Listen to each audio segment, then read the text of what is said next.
Ngasidi ay Echum Chumna Lalhoure Sennahwdraba Punsisigi Khongthangna Eral Leiba Misk Oihalle Kokpa Yaroidaba Warina Machu Sangkhre Eral Leiba Misk Oihalle Kokpa Yaroidaba Warina Machu Sangkhre Taina fam Khongthangna Thamoigi mayeksing Nangbu Nungsirubagi Erale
Panthongi sakdamna awaba mandraba aigi maithongni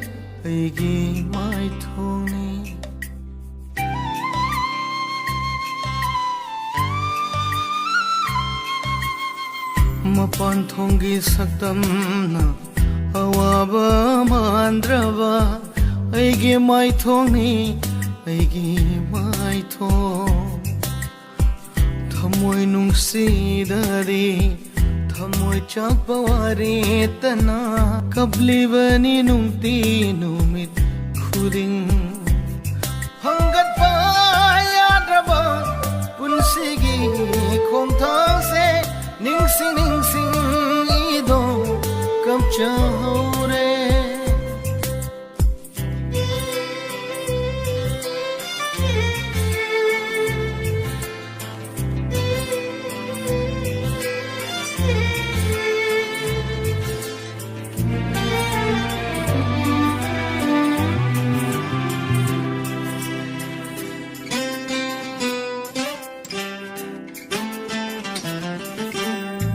Kokthangna bahona riba aigi wakhal sina Ningsing-Ningsing Asum Hengatlak-e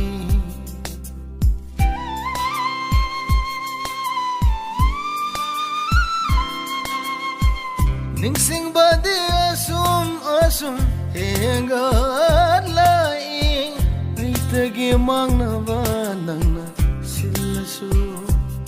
Saifam naina nangna aibu Sokhallasu Nangbu tadi aina Fateharo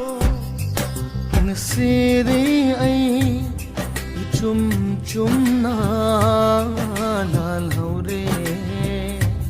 Sennahwdraba Punsisigi Khongthangna